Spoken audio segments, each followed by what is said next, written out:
Wondering how to frame up the walls of your work van? Well, in this video, I'm going to show you step by step how to do just that so you can then build shelves and drawers off of the framing. Hey, I'm Matt with the Handy Manual, and today I'm excited because now that you have your floor installed from the last video, your van can now start taking shape and get one step closer to this. When I was looking to build a custom setup in my van, there are a few resources on how to do that. So my goal with this series is to show you how it can be done so that you can save time and frustration not having to look for tools, and also to have a little bit of fun engaging with your tool system on a daily basis. Also in this video, I'm going to share with you one of the best ways to connect two pieces of wood together that creates a super strong connection. I use these connectors to tie down the studs, drawers, and shelving to the floor in my work van. So let's get into the build. And the very first step is the layout and installation of the beams that we will attach our studs to. So first up, I'll walk you through the left side of the van. Now the framing consists of these two cross members and two studs. Now the walls of these vans are contoured, so my goal was to square up the sides, clear the wheel wells, and attach the shelving from there.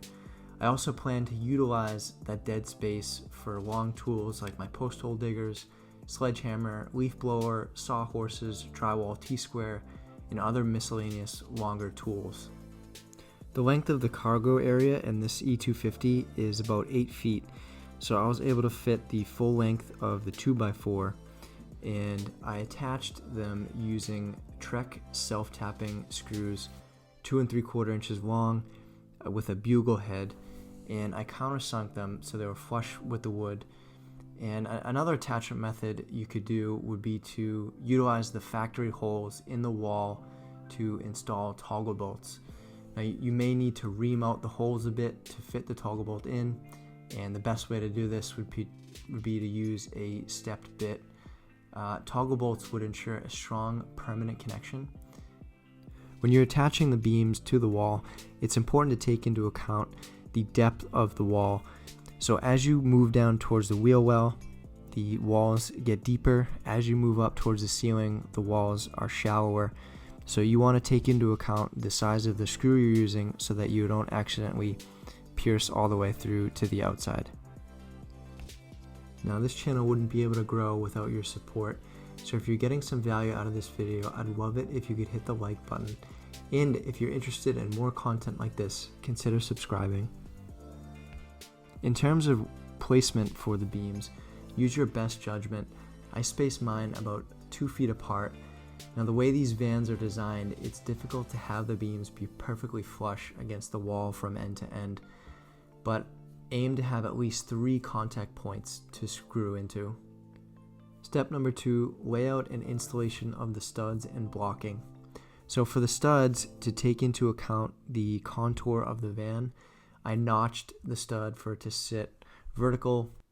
Now I quickly want to mention this connector that you see here. It's an L bracket. It's called a Simpson strong tie. Now these things are so versatile. They have so many uses. I've used them in decking jobs, building stairs, and small deck additions.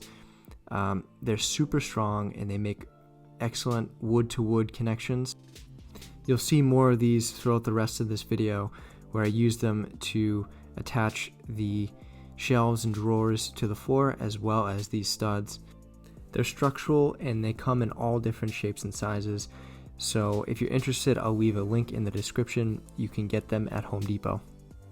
Now as you can see, in order to bring the studs out past the wheel well, I had to laminate them together on the edge side, and I did that using these splice plates.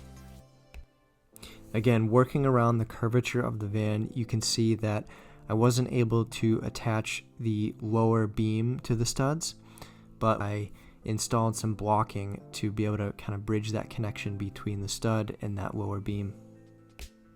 On the right side of the van, I had designed a shelf system for various tools.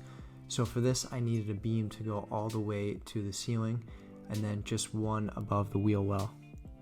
One of the tools I plan to store in this kind of dead space here were my sawhorses. So here's a picture of kind of the skeleton of what that looks like. The third and final step is the installation of the wall panels. Now this last step is to close everything up and create a blank canvas in the van for you to now install the drawers and shelves. The panels I used are 3/4 inch plywood, and I attached them to the studs with 1¼ inch drywall screws. 1/2 inch or 5/8 would work well here if you're trying to squeeze out every inch of width you can. With the wall panels up, you can see that the van has a nice squared up look to it, and we're ready for the drawers and shelves, which is in the next video. Hey, I hope you enjoyed part 2 of this series on how to build everything in your van. Stay tuned for the next video in this series where I show you how to build the shelves and drawers to store all your tools and supplies. If you haven't already, check out my last video on installing the flooring in your van. That's the first step in this build and one you won't want to miss. Thanks for watching, take care and be well.